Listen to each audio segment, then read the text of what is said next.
اعوذ باللہ من الشیطان الرجیم بسم اللہ الرحمن الرحیم الحمد للہ الذی لا یبلغ مدحتہ القائلون ولا یحصی نعماءہ العادون ولا یعدی حقہ المجتہدون الذی لیس لصفتہ حد محدود ولا نعت موجود ولا وقت معدود ولا اجل ممدود فطر الخلائق بقدرته ونشر الرياح برحمته الصلاة والسلام على الرسول المسدد المصطفى العمجد المحمود الأحمد سیدنا و مولانا و مولا الکونین جد الحسن والحسین عانی ابو القاسم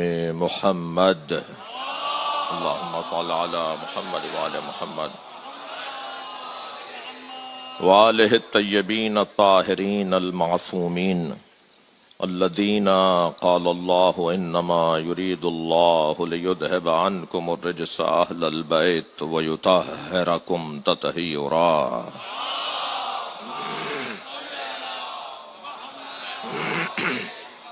ولعنت اللہ علی اعدائہم اجمعین من یوم عداوتہم الى قیام یوم الدین اما بعد قال الحکیم فی قرآن الکریم بسم اللہ الرحمن الرحیم قل هل من شرکائکم من یہدی الی الحق قل اللہ یہدی للحق افمن یہدی الی الحق احق ان یتبع ام من لا یہدی من لا یہدی فما لکم کیف تحکمون صلوات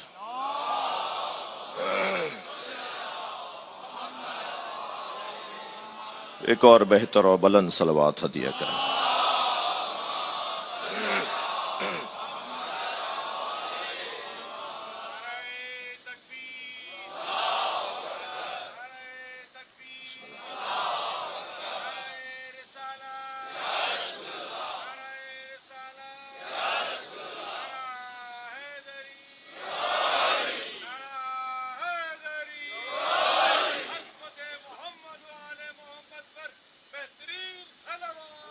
اللہم صل علی محمد وآل محمد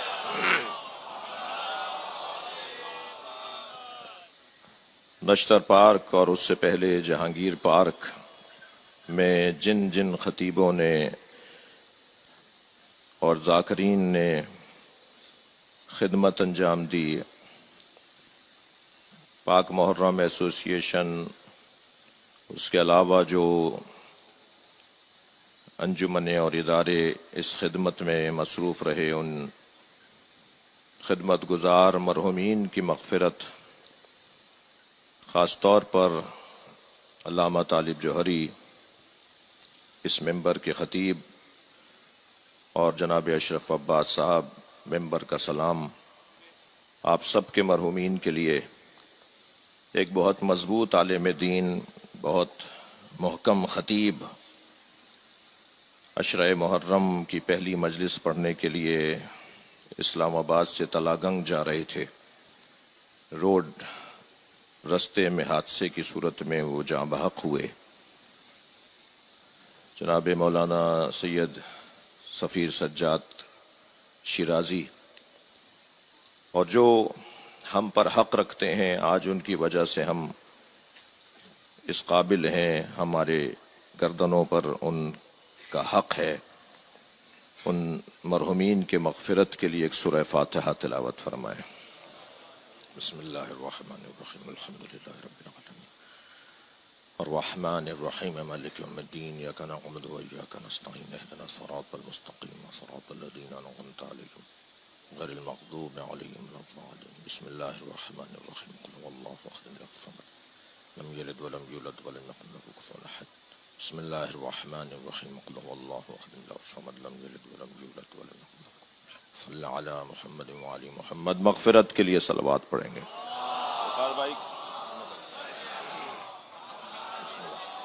ایک اور صلوات علی محمد۔ سورہ مبارکہ یونس کی 35ویں آیت میں نے آپ کے سامنے پڑھی ہے۔ پہلے آیت کا تبرکن ترجمہ کروں گا اور پھر آج کی پہلی تمہیدی مجلس اعزاز سے کچھ عرائض، کچھ پیغامات، کچھ مطالب، کچھ نکات اپنے محترم مجمع کے سامنے رکھنا چاہوں گا۔ ارشاد حضرت احدیت ہو رہا ہے، قل هل من شرکائکم من یہدی الی الحق۔ اے میرے حبیب، ان سے کہیے کہ کیا ان کے معبودوں کو، ان کے الہوں کو جنہیں یہ شریک اللہ قرار دیتے ہیں، ان کے پاس یہ صلاحیت ہے کہ وہ تمہیں حق کی طرف ہدایت کریں؟ قل اللہ یہدی للحق۔ اے میرے حبیب، ان کا جواب روشن ہے، آپ ان سے کہہ دیجئے کہ اللہ ہی ہے جو حق کے لیے ہدایت عطا کرتا ہے۔ افمن یہدی الی الحق احق ان یتبع ام من لا یہدی الی ان یہدی۔ کیا جو خود حق کی ہدایت کا محتاج ہے اس کی اتباع کی جائے گی یا اس کی اتباع کی جائے گی جو حق تک پہنچ چکا ہے؟ فما لکم کیف تحکمون۔ تمہیں کیا ہو گیا ہے؟ تم کیسے فیصلے کرتے ہو؟ گویا تم ان کے پیچھے لگتے ہو کہ جو خود حق کے محتاج ہیں، جبکہ ہونا تو یہ چاہیے کہ تم ان کی اتباع کرو جو خود حق جانتے ہیں۔ یہ آیہ کریمہ ہے جس پر مجھے آپ کی خدمت میں تقریباً 10 دن حاضر رہنا ہے۔ مختلف پیغامات ہیں، مختلف بحثیں ہیں، مختلف مضامین ہیں جو اس طالب علم نے سوچی ہیں، جو بالترتیب کوشش کی جائے گی توفیق الہی حاصل ہونے کی صورت میں۔ عزیزان گرامی، آج اس سزا خانے کی پہلی مجلس ہے، پہلی محرم ہے۔ موسم ازا اپنے کمال پر ہے، ازا خانے سج چکے ہیں، علم کے پھریرے نئے ہو چکے ہیں، ذاکرین، سوسخان، نوحہ خان، ماتمی حضرات فرزند زہرا کے غم میں سیدہ کو پرسہ دینے کے لیے تیار ہو چکے ہیں، اور یہ شہر کی دوسری مجلس، اور پھر رات دیر تک اس شہر میں اور پھر پورے پاکستان اور پھر پوری دنیا میں امام حسین کے پروانے جمع ہونا شروع ہو رہے ہیں۔ ان حسین کیست کہ ہمیں عالم دیوانہ اوست۔ یہ آخر حسین ہیں کون کہ جن کے نام میں ایسی کشش ہے، جو جب سنتا ہے حسین تو اس کا دل مڑنے لگتا ہے، اور وہ اس شمع کے گرد پروانوں کی طرح گھومنے لگتا ہے۔ اس نام میں کیا اثر ہے، اس نام میں کیا تاثیر ہے؟ اللہ نے اس نام اور اس ذات کے ذریعے سے جو ہدایت کا نظام بنایا ہے، دنیا میں کسی یونیورسٹی میں ایسی کلاس نہیں لگتی جیسے حسین کے نام پہ لگتی ہے۔ ہر آنے والا عقیدت کے ساتھ آتا ہے، احترام کے ساتھ آتا ہے، فرش عزا پر جوتیاں اتار کر بیٹھتا ہے، اپنی حیثیت کو مٹاتا ہے، اپنی میں کو ختم کرتا ہے، اپنے بارے میں یہ سوچنا چھوڑ دیتا ہے کہ وہ کون ہے۔ جو جتنی دیر تک حسین کے نام پر بچھے ہوئے فرش پر بیٹھتا ہے، اتنی دیر تک اپنی ذات کی نفی کرتا ہے۔ اسے کہتے ہیں تربیت۔ اور پھر جب وہ اپنی ذات کی نفی ارادتاً، قصداً، نیتاً کر کے مجلس میں آتا ہے، اور پھر ممبر سے کسی آیت کی تفسیر بیان ہوتی ہے، تو اسے کہتے ہیں تعلیم. یعنی نظام حسینی میں تربیت پہلے ہے اور تعلیم بعد میں ہے. یعنی آنے والا پہلے تربیت کا ارادہ کرتا ہے کہ مجھے اچھا انسان بننا ہے. کوئی پہنچائے ہمارے یہ الفاظ ان لوگوں تک جنہوں نے اب تک عزاداری کو سمجھا نہیں ہے, جو خواہ خواہ کی روایتی تناؤ اور کھچاؤ کا شکار ہیں. انہیں کوئی آ کر بتائے کہ آؤ یہ کشتی وہ کشتی ہے جو نجات عطا کرے گی, جس کشتی میں سوار ہونے والا کبھی بھی دوزخ کی طرف نہیں جائے گا, بلکہ اس کشتی میں سوار ہونے والے کی عزت یہ ہے کہ یہ کشتی اسے جنت تک لے جائے گی. آخرت میں جنت ملے گی اور دنیا میں اطمینان ملے گا. بڑی بڑی شخصیتیں, بڑے بڑے نام, بڑے بڑے حیثیت رکھنے والے لوگ سونے کے لیے اور آرام کرنے کے لیے دوائیوں کا استعمال کرتے ہیں. عزیزان گرامی, کسی کی تنخواہ 20 لاکھ روپے بھی ہو اور اس کے پاس دولت اطمینان نہ ہو تو کیا فائدہ ہے اس دولت کا جو اطمینان نہ دیتی ہو. لیکن جو دولت ہمیں اطمینان عطا کرتی ہے وہ دولت عزائے حسین ہے. صلوات پڑھ لیں محمد و آل محمد.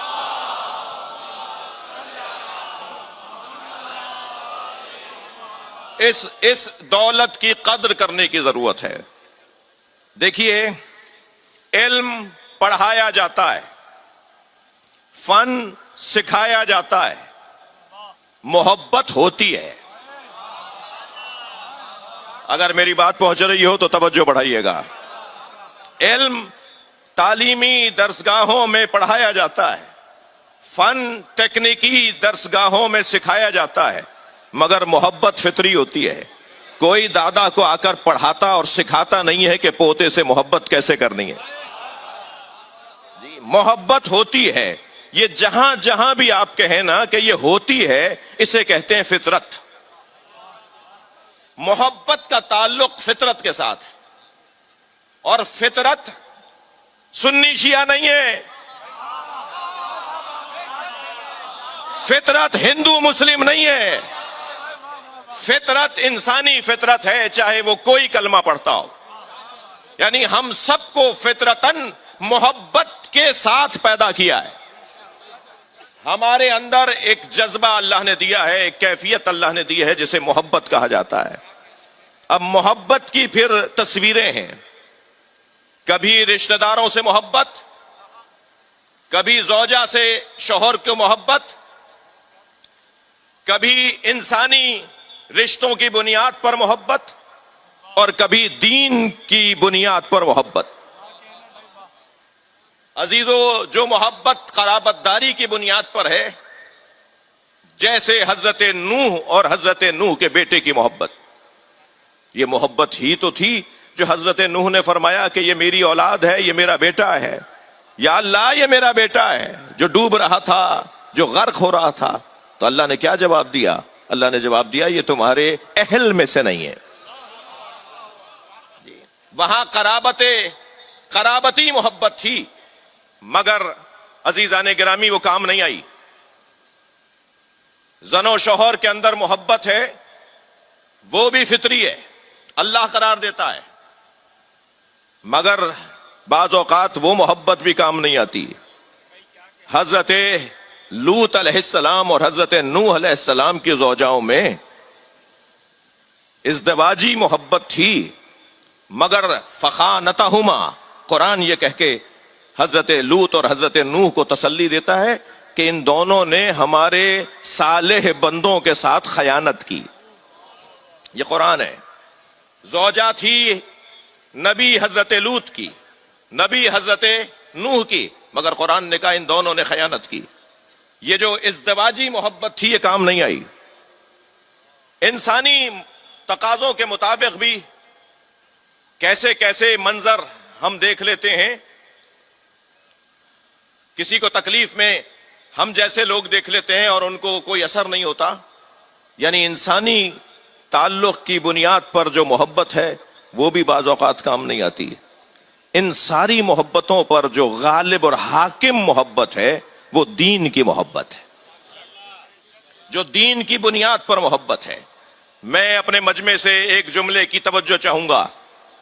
حضرت نوح لوط علیہ السلام کی زوجاؤں میں اور ان میں ازدواجی محبت تھی، مگر دین ایک نہیں تھا. اس لیے دین ایک نہ ہونے کی وجہ سے وہ محبت کام نہیں آئی.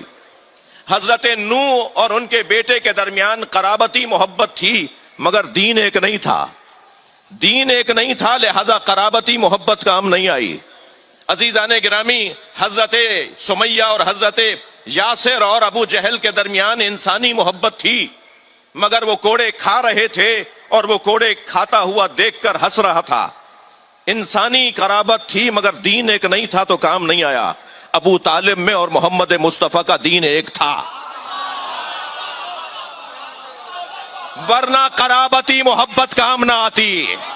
صلوات پڑھیں محمد و آل محمد.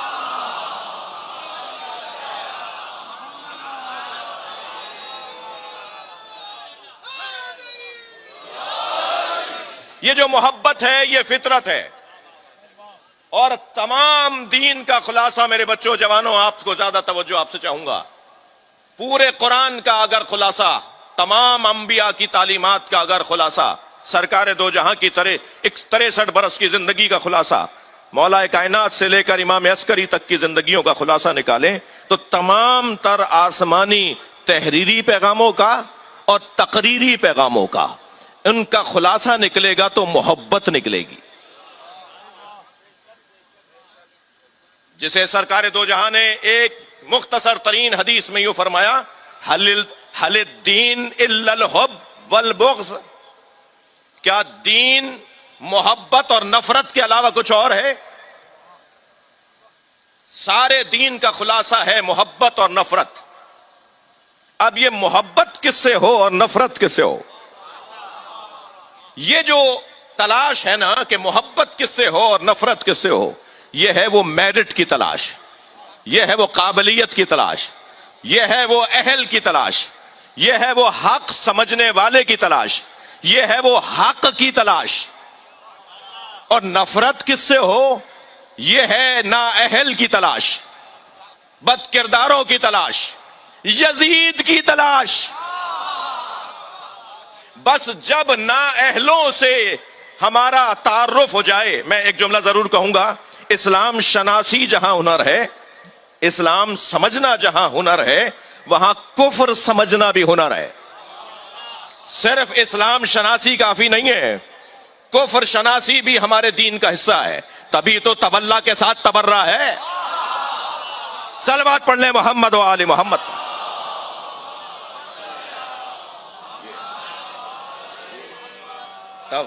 تبرہ میں سب سے پہلی نفرت تو اللہ کے دشمن سے ہے نا. تبرہ شروع ہی وہاں سے ہوتا ہے جہاں اللہ کا دشمن سامنے آ جائے. سب سے پہلی نفرت اللہ کے دشمن سے ہے، سب سے پہلی نفرت اللہ کے دشمن سے، پھر رسول اللہ کے دشمن سے، پھر مولا علی کے دشمن سے، پھر اہل بیت کے دشمن سے. یہ تبرہ تو اسلام شناسی کے ساتھ کفر شناسی لازم ہے. تو اب جب اہل کی تلاش ہوگی، جب اہل کی تلاش ہوگی تو اسے محبت کہتے ہیں. اور جب نااہل سے لا تعلقی، نااہل کو پہچانیں گے تو لا تعلقی ہوگی، نااہل کو جانیں گے تو لا تعلقی ہوگی. عزیزان گرامی، ان صفات کو سمجھیں گے تو لا تعلقی ہوگی. ائمہ اہل بیت نے نہ بتایا ہوتا کہ ظالموں کی صفات کیا ہیں، مثلا نااہلوں کی صفات کیا ہیں، ائمہ نے بتایا، قرآن نے بتایا ہے. قرآن نے اگر مشرکوں کی کیفیتیں نہ بتائی ہوتی، قرآن نے اگر منافقوں کی حالتیں نہ بتائی ہوتی تو شاید ہم بھی کہتے کہ یہ بحث آبس ہے، اس بحث کو کرنا ہی نہیں چاہیے. قرآن مجید نے کافروں، مشرکوں، منافقوں، مذبذبوں، مرددوں، مرتدوں، یہ سارے الفاظ قرآن مجید کے ہیں، ان سب کی صفات کو بیان کیا ہے. تو قرآن چاہتا ہے کہ تم انہیں بھی پہچانو اور قرآن چاہتا ہے تم انہیں بھی پہچانو. تو اب کیا کریں کہ ہمارے پاس کیونکہ کم وقت ہے تو ہماری زیادہ توجہ ہوتی ہے کہ ہم انہیں پہچانیں جن کے اندر اہلیت پائی جاتی ہے، اور ہم اپنا وقت وہاں نہیں، وقت کی تنگی ہے. صلوات پڑھ لیں ذرا محمد و آل محمد. بہت بڑا مجمع ہے، ایک بلند اور بہتر صلوات ہدیہ کریں۔ اللہم صلی علی محمد وآل محمد۔ اور جب اس انداز سے، تو اب یہ ہے جو محبت کا، لہذا میں نے آپ سے عرض کیا کہ ہماری ساری توجہ اس بات پر ہے کہ ہمیں اہل لوگوں کو پہچاننا ہے۔ جی میرا جملہ قصداً تکراری جملہ ہے، ہر جگہ ایک ہی آواز کہ میرٹ پہ تقرریاں ہونی چاہیے، میرٹ پہ داخلے ہونے چاہیے، میرٹ پہ پارٹی ٹکٹس ملنے چاہیے، میرٹ پہ تبادلے ہونے چاہیے، ہر جگہ ایک ہی آواز کہ میرٹ میرٹ میرٹ۔ ہم بھی تو 1400 سال سے یہی کہہ رہے ہیں کہ نبی کے بعد میرٹ پہ ماننا چاہیے۔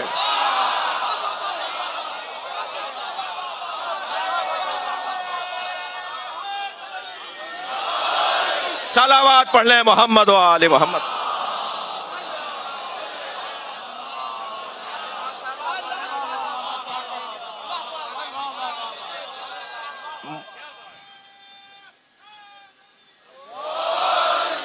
یہ جو فطرت ہے نا، فطرت اپنے مضمون پر ہوں، محبت فطری ہے۔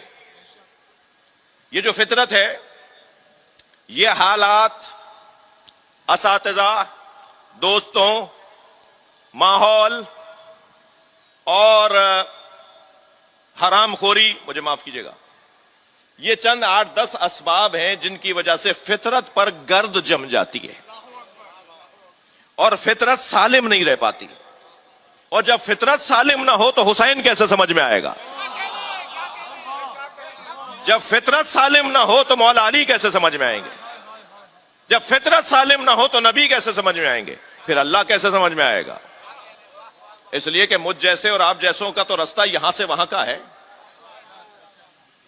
جی، وہ کوئی اور ہوں گے، وہ کوئی اور ہیں جن کا رستہ وہاں سے یہاں کا ہے۔ میرا اور آپ کا رستہ تو، مجھ جیسوں کا رستہ تو یہاں سے وہاں کا ہے۔ یعنی ہم پہلے تو علی کے دروازے پر جاتے ہیں، پھر ہمیں نبی سمجھ میں آتے ہیں، پھر ہمیں اللہ سمجھ میں آتا ہے۔ ہمارا رستہ تو یہ ہے۔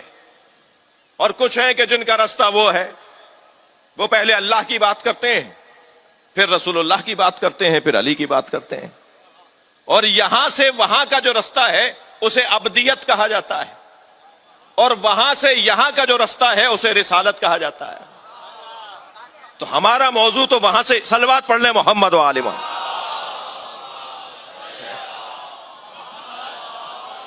بھائی آپ کی توجہات مجھے بہتر چاہیے۔ یہ طے ہے کہ فطرت جب ان تمام اسباب کا شکار ہو جاتی ہے تو فطرت پر گرد جم جاتی ہے، اور فطرت کارگر نہیں رہتی، کار فرما نہیں رہتی۔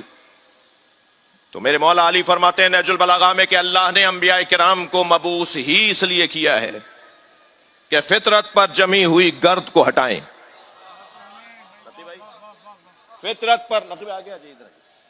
فطرت پر جمی ہوئی گرد کو ہٹائیں، اور جب فطرت پر جمی ہوئی گرد ہٹنا شروع ہوگی تو پھر فطرت کام کرنا شروع کرے گی۔ فطرت سالم ہو جائے، یعنی میں اگر فطرت کا متبادل لفظ عقل نہیں ہے، یعنی عقل متبادل فطرت کے نہیں ہے، لیکن میں سمجھنے کے لیے عرض کر رہا ہوں کہ اگر عقل کام کرنا شروع ہو جائے تو پھر وہ آنکھیں کھلیں گی جو عقل پر جمی ہوئی گرد لوگوں کی آنکھیں جن کی نہیں کھلی ہوئی ہوتی۔ تو فطرت کو سالم کرنا ہے۔ فطرت کو سالم کرنا، اس کے لیے ضروری کیا ہے، کیا کریں؟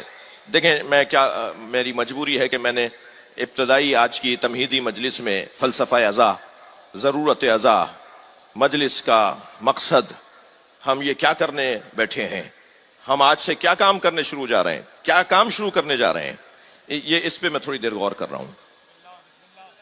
یہ جب فطرت سالم ہوگی، جب فطرت کام کرنے لگے گی تو لا محالہ خود بخود خودکار اسے ہدایت نصیب ہوگی، اسے صحیح چیزیں نظر آئیں گی، وہ حقیقت تک پہنچے گا، وہ واقعیت تک پہنچے گا، وہ مانے اور سمجھے گا جو ماننا اور سمجھنا چاہیے۔ لہذا فطرت کو سالم کرنے کا کیا طریقہ ہے؟ فطرت کو سالم کرنے کا طریقہ، انسان نسیان کے خاندان کا لفظ ہے، نسیان یعنی بھولنا، بھول۔ ہم 10 دن پہلے ہم کہاں تھے، کیا کیا کیا، کیسے دن گزارا، ابھی اگر مجھ سے آپ پوچھ لیں تو مجھے شاید گھنٹہ لگ جائے گا سوچنے میں کہ 10 دن پہلے ہم نے کیا کیا۔ جی، قرآن اترا ہے 1400 سال پہلے، قرآن سمجھانے والے سن 11 ہجری میں رحلت کر گئے، قرآن کو روشن کرنے والے علی مولا سن 40 ہجری میں نجف اشرف میں سو گئے، امام حسن سن 50 ہجری میں مدینہ منورہ میں محو خواب ہوئے، امام حسین سن 61 ہجری میں کربلا کے میدان میں آرام فرمائے ہیں۔ یہی ترتیب 11ویں امام تک ہے۔ اب اللہ نہیں چاہتا تھا کہ اپنے نظام کو کسی نتیجے کے بغیر بند کر دے، اللہ نے 12ویں کو غیبت میں رکھا ہے کہ پہلے تم کربلا سمجھ لو تو مہدی آ جائے۔ صلوات پڑھ لیں محمد و آل محمد۔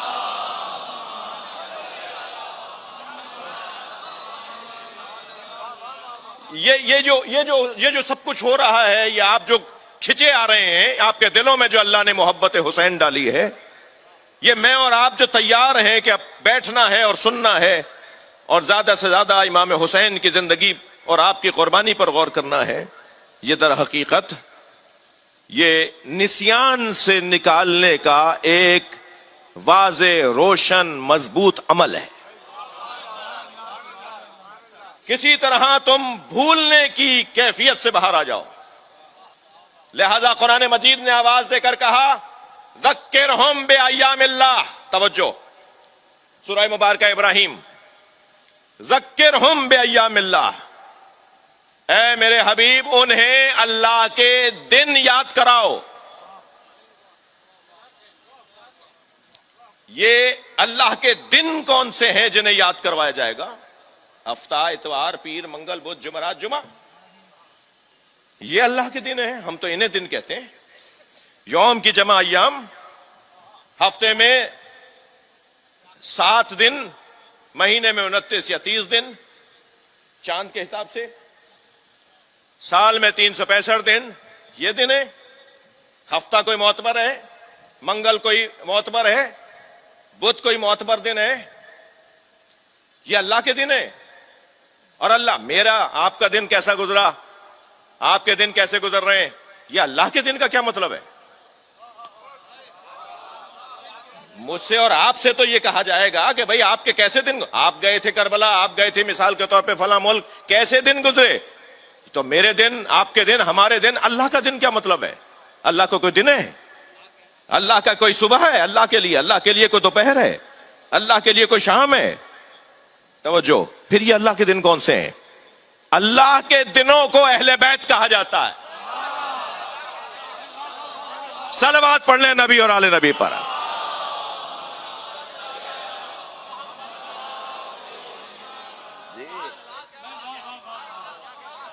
اے میرے حبیب اللہ کے دن انہیں یاد کراؤ۔ یہ ایام اللہ یعنی ائمہ اہل بیت۔ اور ایک حدیث مبارکہ میں ہے ان العاشورا ایام من ایام اللہ، جان لو عاشورہ کا دن اللہ کے دنوں میں ایک دن ہے۔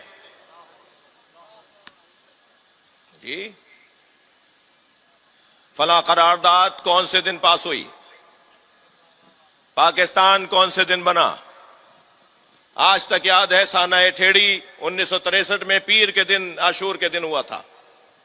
مثلاً دن یاد کیے جاتے ہیں نا، اللہ کا دن کون سا ہے؟ بھئی آج آپ کا دن کیسا گزرا؟ احادیث ہیں کہ دعا کرو کہ صبح ہماری اچھی ہو، دن ہمارا اچھا گزرے، دن اچھا تمام ہو۔ اللہ کے دنوں میں ایک دن عاشور کا دن ہے، جس دن اللہ کی توحید چمکتی ہے، جس دن اللہ کی وحدانیت روشن ہوتی ہے، جس دن اللہ سمجھ میں آتا ہے۔ کتابی اور آسمانی پیغامات میں اللہ سمجھانے والے اور ہیں، مگر کردار سے اللہ سمجھانے والے نبی اور آل نبی ہیں.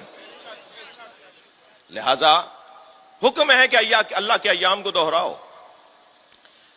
پھر حکم یہ ہے کہ فَاذْكُرُونِي أَذْكُرْكُمْ، تم میرا ذکر کرو میں تمہارا ذکر کروں گا.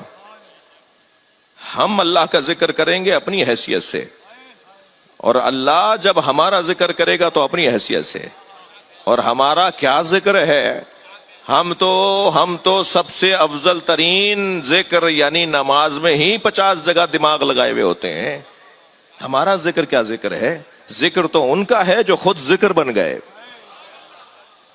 اتنا ذکر کیا اللہ کا کہ خود وہ ذکر بن گئے. میرے سنی بھائی تشریف فرمائے. عبداللہ ابن عمر روایت کرتے ہیں کہ میں حج کے سفر میں حسین ابن علی کے ساتھ تھا. ان کا قافلہ کچھ آگے جا رہا تھا اور میرا قافلہ کچھ عقب میں تھا. میرے غلام میرے خادم جب مجھے بتاتے تھے کہ اب حسین ابن علی نے قافلہ روک دیا ہے تو میں بھی روک دیتا تھا تاکہ ان کے عقب میں ہی رہوں، ان کے پیچھے چلوں. کہتے ہیں آدھی رات میرے خادم نے آ کر مجھے بتایا کہ حسین ابن علی خیمے سے نکلے ہیں، مسلح ہاتھ میں ہے اور بیابان میں جا رہے ہیں. کہتا ہے کہ میں بھی اپنے خیمے سے نکلا اور حسین کے پیچھے پیچھے میں چلا. میں نے دیکھا کہ ایک جگہ اندھیرے بیابان میں حسین ابن علی نے مسلح بچھا دیا اور نماز شب میں مصروف ہو گئے. وہ کہتے ہیں نماز شب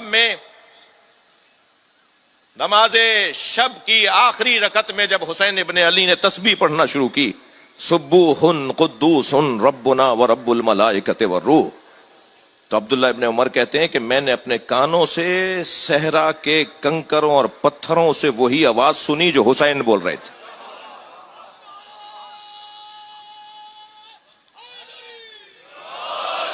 جو خود اللہ کا ذکر بن جائیں، اتنا جنہوں نے ذکر کیا ہو.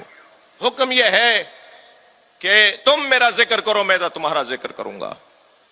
عزیزو، رصد اور طلب کا فلسفہ میرے جوانوں کے ذہنوں میں ہے. بازار میں، مارکیٹ میں اس چیز کی رصد ہوتی ہے جس چیز کی طلب ہوتی ہے. جو چیز مانگی جاتی ہے وہی چیز دکان پہ لا کے رکھی جاتی ہے. جس کے خریدار ہوتے ہیں اسی کو دکان پہ لا کے سجایا جاتا ہے کہ اس کے خریدار موجود ہیں. توجہ، اب ایک جملہ یہ ذہن میں بٹھا لیجئے. اب میرا محترم مجمع کے ساتھ ایک سوال. حضرت ابراہیم بت توڑنے گئے بت خانے میں اور چھوٹے چھوٹے بتوں کو ناقص کر کے بڑے بت کے گلے میں کلہاڑی لٹکا دی. چھوٹے بتوں میں کسی کی آنکھ پھوڑی تو کسی کا پیٹ پھاڑا تو کسی کا پیر توڑا تو کسی کا کان کاٹا، کسی کی ناک کاٹی، اور ایک بڑے بت کے گلے میں کلہاڑی لٹکا دی. اور جب آئے تو اس کے بعد آپ نے دیکھا کہ کتنا بڑا بلوا مچا کہ حضرت ابراہیم کو آگ میں پھینکنے کی تیاریاں ہو گئیں کہ اس نے ہمارے خداؤں کی توہین کی ہے، لہذا اس کی سزا یہ ہے کہ اسے آگ میں جلا دیا جائے. حضرت ابراہیم کے بھی تو چاہنے والے تھے. وہ جو حضرت ابراہیم کے چاہنے والے تھے ان کے اوپر کیا گزر رہی ہوگی، ان کی کیا آزمائش تھی. لہذا اتنا بڑا بلوا مچا حضرت ابراہیم کے اس کام کے بعد. میرا سوال حضرت ابراہیم سے، اے خلیل خدا، آپ کے چچا نے تو کارخانہ لگایا ہوا ہے بت بنانے کا، آپ بت خانے کے بت توڑ کر آ گئے، آپ نے اپنے چچا کا کارخانہ بند کیوں نہیں کروایا؟ حضرت ابراہیم کے چچا آزر ان کا کارخانہ تھا بت بنانے کا. وہ بت بنا بنا کے مارکیٹ میں بیچتے تھے. تو حضرت ابراہیم نے چچا کا بت خانہ بند کیوں نہیں کروایا؟ جا کے بت کیوں توڑ دیے بت خانے کے؟ تو آواز آئے گی کہ اگر یہ کارخانہ بند کروا دیتا تو کوئی اور کارخانہ کھل جاتا. یہ مسئلے کا حل نہیں تھا کارخانہ بند کروانا. میں بت خانے میں جا کر بت توڑ کر آیا تاکہ بت سازی کے ساتھ بت پرستی کا مزاج مٹے. اگر معاشرے میں بت طلب ہی نہیں کیا جائے گا تو کارخانہ تو خود بند ہو جائے گا. اب سمجھ میں آتا ہے امام حسین برا تو یزید کو کہہ رہے تھے، اصلاح کرنے چلے ہیں امت کی. مولا آپ خود فرما رہے ہیں کہ یزید ایسا ہے، یزید ایسا ہے، یزید ایسا ہے، تو پھر آپ نے یزید کی اصلاح کیوں نہیں کی؟ آپ تو اپنے خطبے میں جو پہلا خطبہ امام حسین کا، اس میں فرماتے ہیں انما خرجت لطلب الاصلاح فی امت جدی، میں اپنے نانا رسول کی امت کی اصلاح کرنے جا رہا ہوں۔ مولا برا تو یزید، ایک برائی بھی نہیں بتائی آپ نے تو امت کی، امام حسین نے ایک برائی بھی امت کی نہیں بتائی۔ امام نے فرمایا میں امت کی اصلاح کرنے جا رہا ہوں، اور یزید کی 10 بھی برائیاں بتائیں کہ اس میں یہ برائیاں ہیں، تو آپ یزید کی اصلاح کرنے کیوں نہیں گئے؟ آپ امت کی اصلاح کرنے کیوں جا رہے ہیں؟ حسین نے وہی جواب دینا ہے جو حضرت ابراہیم کی روش ہے۔ اگر میں نے یزید کی اصلاح کر دی تو کل کوئی اور یزید آ جائے گا، میں امت کی اصلاح کر دوں تاکہ کسی یزید کو بیٹھنے نہ دے۔ صلوات پڑھیں محمد و آل محمد۔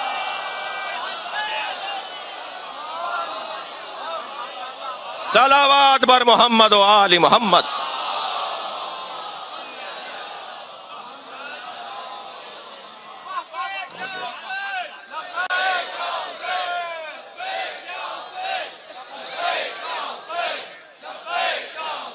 بلند تر صلوات پڑھ لیں۔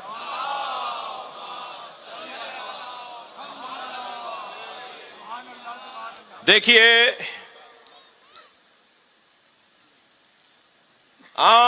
میں سنی شیعہ، کیونکہ میرا مجمع سنی شیعہ ہے، میں اپنے بھائیوں کا بڑا احساس کرتا ہوں، مجھے جذبات اور احساسات کا خیال رکھنا ہے، اور صرف مجھے نہیں رکھنا، آپ ہر فرد کو احساس رکھنا ہے۔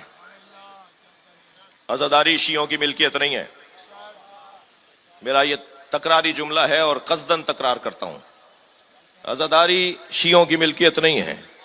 شیعہ امام حسین کی عزاداری کا مالک نہیں ہے، نوکر ہے۔ شیعہ امام حسین کی عزاداری کا نوکر ہے، اور نوکروں کو اپنی اوقات میں رہنا چاہیے، مالک کے مہمانوں کا خیال کرنا چاہیے۔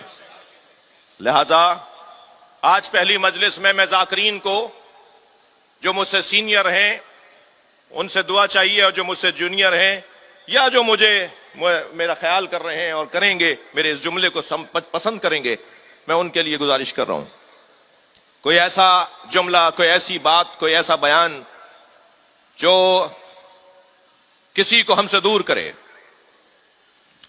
آپ کو سلیقے سے بات پہنچانی ہے، آپ کو ہنرمندی سے اپنا موقف پہنچانا ہے، آپ کو سجا کر اپنا عقیدہ سمجھانا ہے۔ چڑھانا، چٹکی بھرنا، نفرت پھیلانا، یہ ان مجلسوں کے ساتھ جڑتا نہیں ہے۔ یہاں آنے والا امام حسین کے نام پر آیا ہے، اور اگر میں خطیب اس حسین کے نئے مرید کو،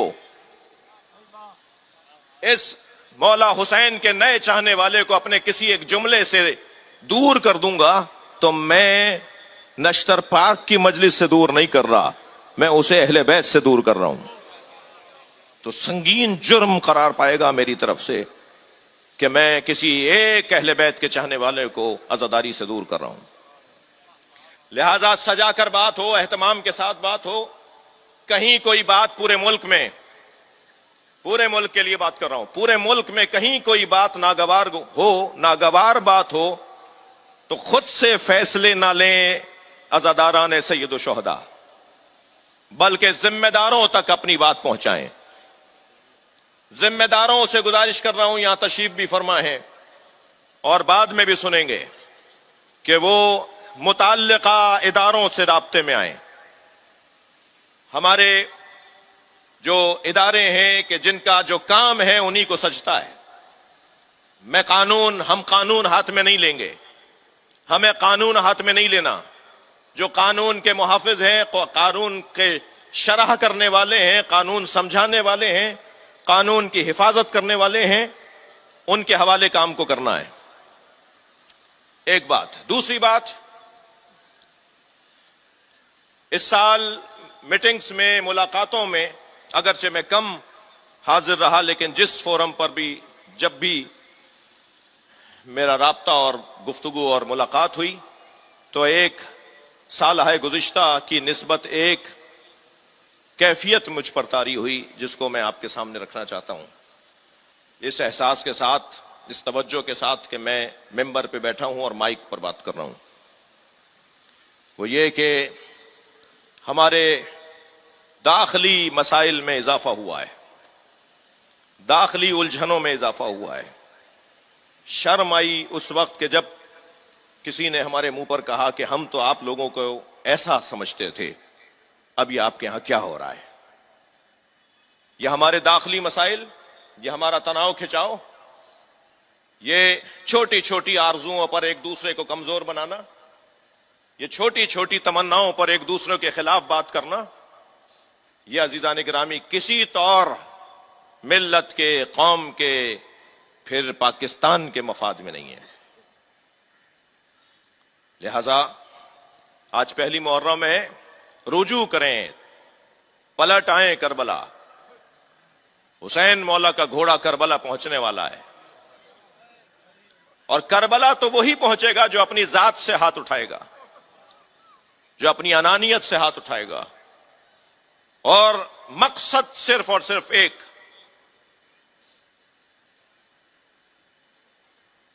ہمارا مرکز حسین مولا کی ذات، مولا حسین ہمارا مرکز ہے۔ مرکزی بات وہیں ہوگی جہاں حسین کی بات ہوگی، اب کہیں بھی ہو۔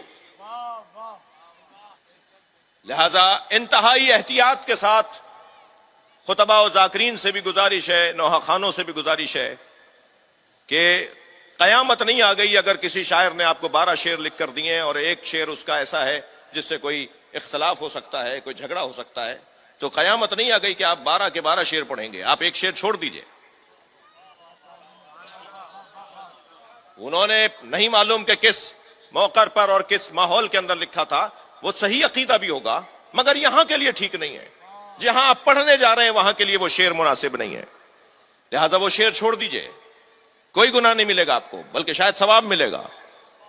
اور میں اپنے نثری خطیبوں سے بھی گزارش کر رہا ہوں، میرے لیے بھی آپ دعا فرمائیں، ہم انسان ہیں، ہم اس بات کی طرف توجہ رکھیں کہ کوئی ایسی بات ہمیں نہیں کرنی جو امام حسین سے، بڑی خیانت ہوگی اگر میری وجہ سے کوئی امام حسین سے دور ہو جائے، امام حسین کے ذکر سے دور ہو جائے۔ اگر امام حسین کے ذکر سے وہ دور ہو گیا تو میں نے خیانت کی ہے، اور اللہ ہمیں خیانت کرنے والوں سے محفوظ رکھے۔ چلیے آج پہلی محرم ہے، حسین مولا سفر میں ہیں،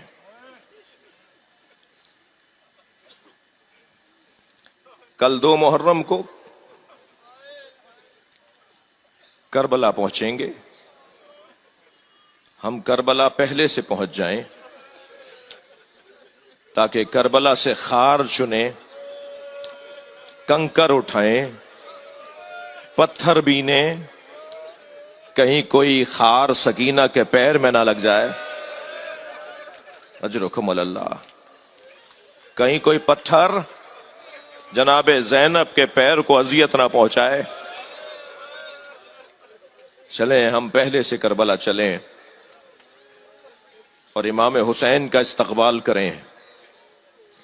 عزادارو، وطن چھوڑنا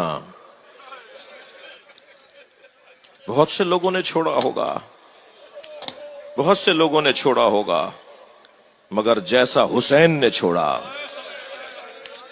جس اہتمام کے ساتھ، اجرکم اللہ، آپ کی آوازیں بلند ہو رہی ہیں، جس اہتمام کے ساتھ امام حسین نے چھوڑا ہے اس کا بیان بہت مشکل ہے۔ ولید نے دربار میں امام حسین سے سوال بیعت کیا، جب دربار میں حضرت تشریف فرما ہوئے تو حضرت نے تمام جوانان بنی ہاشم کو باہر روک کر فرمایا، میرا ان سے مذاکرہ ہے، تم سب باہر رکو گے، میں تنہا جاؤں گا۔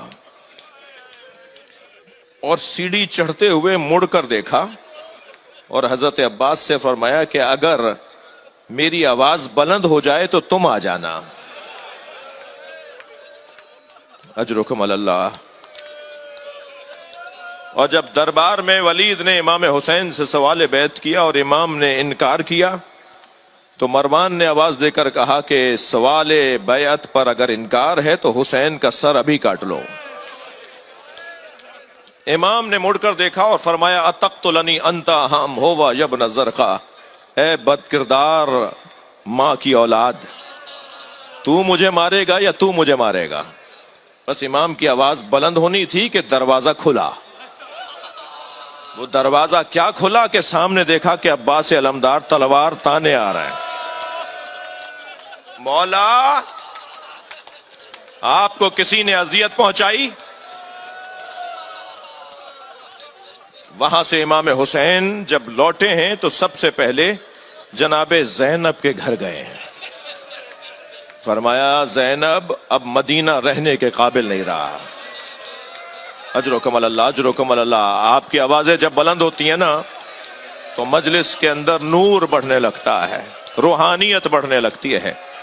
جو رو رہے ہیں، جن کی آوازیں بلند ہیں، جن کی آنکھوں میں آنسو ہیں، اللہ انہیں کوئی غم نہ دے سوائے غم اہل بیت کے، ہمیں رونے رلانے والوں میں قرار دے۔ اجرکم اللہ۔ زینب اب مدینہ رہنے کے قابل نہیں ہے۔ عبداللہ ابن فتح نامی ایک راوی ہے، وہ یہ کہتا ہے کہ جب دوسرا دن نمودار ہوا تو سارے مدینے کو اور اطراف کے دیہات کو یہ علم تھا، آگاہی تھی کہ حسین آج مدینہ چھوڑ رہے ہیں۔ تو کہتا ہے کہ میں مدینے کے اطراف کے ایک دیہات کا رہنے والا، میں نے اپنا گھوڑا تیار کیا اور مدینہ پہنچا کہ میں جا کے تو دیکھوں کہ حسین کیسے جا رہے ہیں، حسین کہاں جا رہے ہیں۔ وہ کہتا ہے کہ میں جب اس کوچے میں پہنچا، جو رستہ حسین کے گھر کا رستہ تھا، تو میں نے کیا دیکھا کہ محملیں سجائی جا رہی ہیں، اماریاں باندھی جا رہی ہیں، گھوڑوں کی زینے اور لگامیں کسی جا رہی ہیں، اور حسین ابن علی اپنے گھر کے باہر ایک کرسی پر بیٹھے ہیں، اور تقریباً 32 جوانوں کا حلقہ ہے جو حسین کے گرد ہے، اور ہر جوان اتنا مستعد نظر آ رہا ہے کہ اگر کوئی حسین کی طرف ٹیڑھی نگاہوں سے دیکھے تو شاید وہ دیکھنے سے پہلے آنکھ نکال دیں۔ شان کے ساتھ حسین کا احترام اور حسین کی حفاظت ہے، اور حسین کرسی پر بیٹھے ہوئے انتظامات کو دیکھ رہے ہیں۔ پھر ایک مرتبہ آواز آئی کہ مجھے بتایا جائے کہ تیاری مکمل ہے، تو حضرت علی اکبر قریب آ کر کہتے ہیں کہ ہاں بابا تیاری مکمل ہے۔ تو جب تیاری مکمل ہونے کا سنا تو ایک مرتبہ دروازہ کھلا، گھر کا دروازہ کھلا، اور آگے آگے قاسم چل رہے تھے، اور ان کے پیچھے برقعے میں ایک بی بی تھی جس کے چلنے کا وقار ایسا تھا کہ اس کے ایک ایک قدم پر دل دہلتا تھا، اس کی جلالت بہت زیادہ تھی۔ آگے بڑھ کر قاسم ابن حسن نے اس بی بی کو محمل میں سوار کیا، محمل اٹھائی گئی، اونٹ اٹھایا گیا، اونٹنی اٹھائی گئی۔ یہ بھی یاد رہے جن جن سواریوں پر بی بی بیٹھی ہیں وہ ناقے تھے، وہ نر نہیں تھے، مادہ تھیں۔ اس کا نتیجہ، اس کے اوپر بات پھر کبھی اور ہو۔ اور وہ ناقہ اٹھایا گیا، وہ آگے بڑھایا گیا۔ پھر اس کے بعد بیت الشرف سے عباس برآمد ہوئے، اور عباس کے عقب میں 2 بیویاں تھیں، اور ان بیویوں کو عباس علمدار نے ایسے سوار کیا کہ اپنا گھٹنا ٹیک دیا، اور بیویاں عباس کے گھٹنے پر سہارا لے کر محمل میں بیٹھ رہی تھی۔ اس پر میں نے پوچھا کہ یہ کون 2 بیویاں ہیں؟ کہا ایک علی کی بڑی بیٹی زینب، اور ایک علی کی دوسری بیٹی ام کلثوم۔ اجرکم اللہ، اجرکم اللہ۔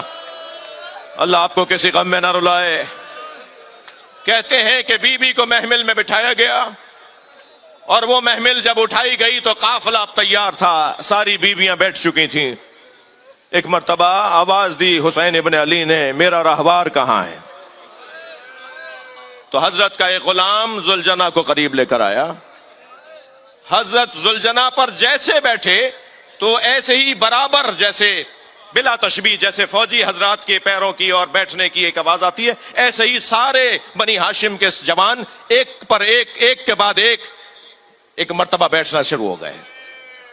مگر عباس نہیں بیٹھے. قافلہ تیار ہے، عباس ابھی گھوڑے پہ نہیں بیٹھے.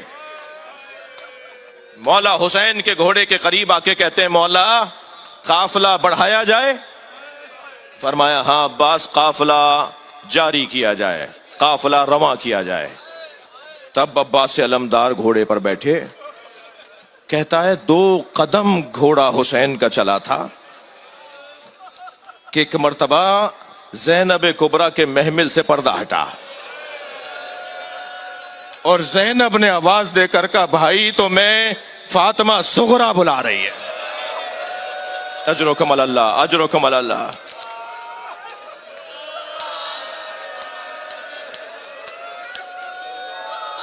جب امام حسین گھوڑے سے اتر گئے، حسین گھوڑے سے اتر گئے مولا حسین اور بیت الشرف میں اندر گئے تو کیا دیکھا کہ سامنے مولا حسین کی دختر فاطمہ،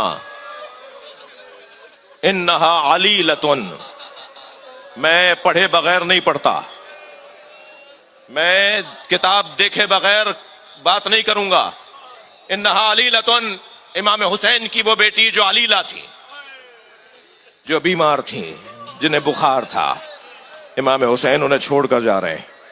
ایک مرتبہ آگے بڑھے، بابا کے سینے سے لگ کر بہت دیر روئیں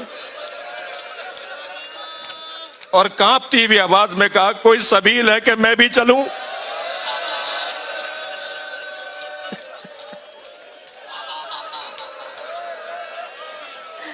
بابا کیا سمجھایا، کیسے حوصلہ دیا امام حسین نے اپنی بیٹی کو کہ ایک مرتبہ آواز آئی کہ بیت الشرف کی 3 معمر اور مسن بیویاں بلا رہی ہیں. امام اور اندر گئے تو عصا تھامے ہوئے 3 بیویاں کھڑی ہیں. ایک امام حسین کی نانی بی بی ام سلمہ زوجہ رسول ام المومنین، دوسری امام حسین کی پھوپھی حضرت ام ہانی، مولا علی کی بہن حضرت ابو طالب کی بیٹی، تیسری حضرت عباس کی ماں حضرت ام البنین. آگے بڑھ کر سب سے پہلے نانی کو سلام کیا. نانی آپ سے تو رخصت لے لی تھی. فرمایا حسین تمہارے نانا نے مجھے اب ایک مرتبہ اپنی ابا میں سے شیشی نکالی. تمہارے نانا نے مجھے یہ شیشی دی تھی جس میں خاک ہے اور مجھ سے کہا تھا اے ام سلمہ جب یہ خاک خون میں بدل جائے تو سمجھنا میرا حسین مارا گیا. اے حسین مجھے احساس ہو رہا ہے کہ یہ وہی سفر ہے جس میں جانے کے بعد تم واپس نہیں آؤ گے. تو فرمایا ہاں نانی یہ وہی سفر ہے، اب میں واپس مدینے نہیں آؤں گا. تو سنیں گے زدارو، عصا تھامے ہوئے 2 قدم آگے آئیں اور آہستہ سے فرمایا پھر زینب کو چھوڑ جاؤ. اجرکم اللہ، اجرکم اللہ. پھر زینب کو چھوڑ جاؤ. فرمایا نانی زینب کے ذریعے میرا پیغام پہنچے گا. حضرت ام ایمن کی طرف دیکھا، پھوپھی اماں آپ نے مجھے بلایا؟ فرمایا حسین ہمارے گھر میں جب بڑی مصیبت آنے والی ہوتی ہے تو ہمارے گھر میں بسنے والی جناتنیاں روتی ہیں. کل رات سے جناتنیوں کے رونے کی آوازیں آ رہی ہیں. فرمایا بی بی یہ میرا نوحہ پڑھ رہی ہیں. پھر حضرت ام البنین کی طرف دیکھ کر فرمایا اماں آپ نے مجھے یاد کیا؟ فرمایا اے آقا زادے تمہارے بابا نے مجھ سے عقد اس لیے کیا تھا کہ اللہ مجھے شجاع بیٹا عطا کرے. اللہ نے مجھے 4 بیٹے عطا کیے ہیں. میں سوچتی ہوں کہیں عباس وفاداری میں کوتاہی نہ کر جائے. اجرکم اللہ. عقب میں کھڑے تھے حضرت عباس. مولا حسین نے آواز دے کر بلایا عباس قریب آؤ، اپنی ماں کو وفاداری کا یقین دلاؤ. آگے بڑھ کے ماں کے ہاتھوں کا بوسہ دیا. فرمایا ماں اگر 70 مرتبہ مارا گیا پھر اٹھایا گیا حسین کو چھوڑ کر نہیں جاؤں گا. حسین نے مدینہ چھوڑ دیا، کربلا آباد کر دی. الا لعنت اللہ علی القوم الظالمین.